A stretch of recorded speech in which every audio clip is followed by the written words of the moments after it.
श्री राम का जन्म लाखों वर्ष पहले हुआ या 7414 साल पहले?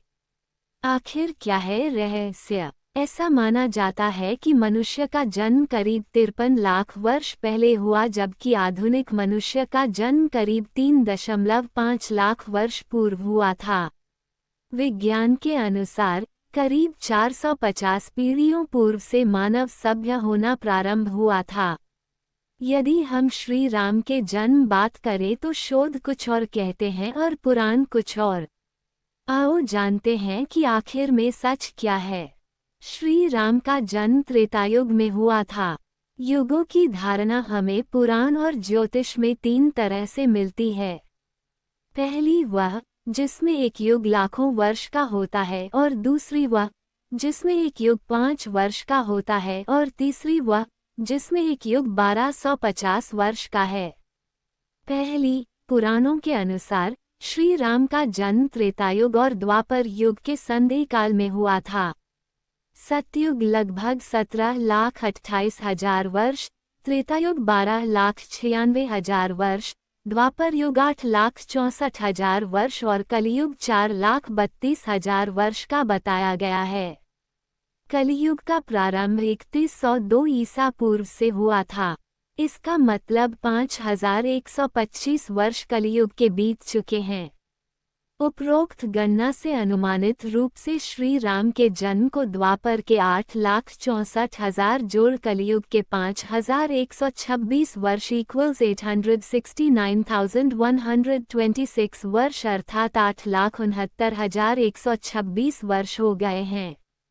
कहते हैं कि श्री राम 11,000 वर्षों तक जिंदा रहे थे।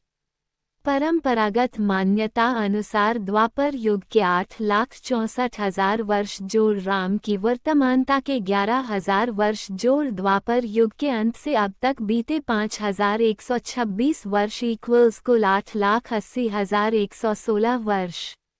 अतः परंपरागत रूप से राम का जन्म आज से लगभग 8,80,115 वर्ष पहले माना जाता है।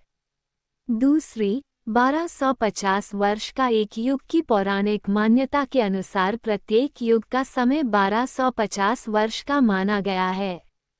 इस मान से चारों युग की एक चक्र 5,000 वर्षों में पूर्ण हो जाता है। यदि इस मान से देखें तो द्वापर और कलियुग के 2500 वर्ष बीत चुके हैं। मतलब ये कि 2500 वर्ष पूर्व श्रीराम हुए थे क्या? यदि यह मान लेते हैं कि यह 4 युगों का तीसरा चक्र चल रहा है तो निश्चित ही फिर श्रीराम का जन्म 5000 ईसा वर्ष पूर्व हुआ होगा। तीसरी, 5 वर्ष का एक युग की धारणा के अनुसार यानी भारतीय ज्योतिषियों ने समय की धारणा को सीधा धरती के सूर्य की परिक्रमा के आधार पर नहीं प्रतिपादित किया है। उन्होंने संपूर्ण तारामंडल में धरती के परिभ्रमण के पूर्ण कर लेने तक की गणना करके वर्ष के आगे के समय को भी प्रतिपादित किया है। वर्ष को संवत्सर कहा गया है। 5 वर्ष का एक युग होता है। संवत्सर, परिवत्सर, इद्वत्सर, अनुवत्सर और युगवत्सर ये युगात्मक 5 वर्ष कहे जाते हैं। बृहस्पति की गति के अनुसार प्रभव आदि 60 वर्षों में 12 युग होते हैं तथा प्रत्येक युग में 5-5 वत्सर होते हैं। 12 युगों के नाम हैं प्रजापति, धाता, वृष, व्यय, खर, दुर्मुख, प्लव, पराभव, रोधाकृत, अनल, दुर्मति और क्षय। प्रत्येक युग के जो 5 वत्सर हैं उनमें से प्रथम का नाम संवत्सर है, दूसरा परिवत्सर, तीसरा इद्वत्सर, चौथा अनुवत्सर और 5वां युगवत्सर है। इस मान से देखें तो कलिकाल के 5126 में ही कई युग बीत गए हैं। राम के वंशजों की पीढ़ियों के अनुसार उपरोक्त बात युग के मान से स्पष्ट नहीं है।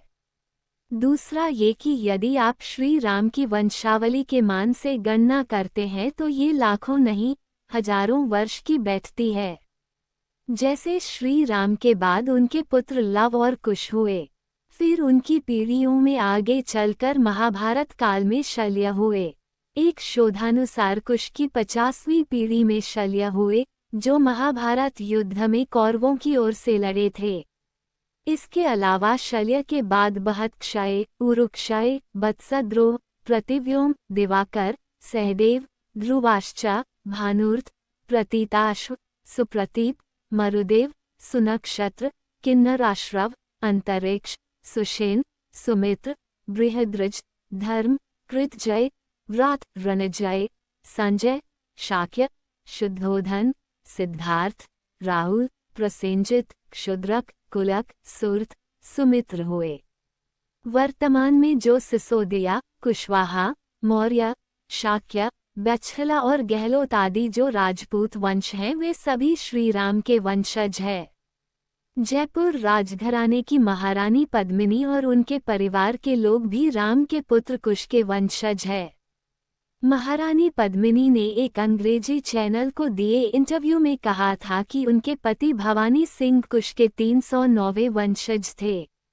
अब यदि 3 पीढ़ियों का काल लगभग 100 वर्ष में पूर्ण होता है तो इस मान से श्री राम को हुए कितने हजार वर्ष हुए हैं आप इस 309 पीढ़ी के मान से अनुमान लगा सकते हैं। आधुनिक शोध क्या कहता है? निष्कर्ष, राम का जन्म लाखों वर्ष पूर्व नहीं, कुछ हजारों वर्ष पूर्व ही हुआ था। हमें इस दिशा में शोध और विचार करने की जरूरत है। श्री राम एक ऐतिहासिक व्यक्ति हैं और उन पर विरोधाभास पैदा करना उचित नहीं होगा। जरूरत है कि पुराण और अन्य ग्रंथों की बातों को छोड़कर वाल्मीकि रामायण में जो लिखा है उसे सत्य माना जाए, क्योंकि महर्षि वाल्मीकि ने ही भगवान राम और उनके काल के बारे में उचित वर्णन किया है।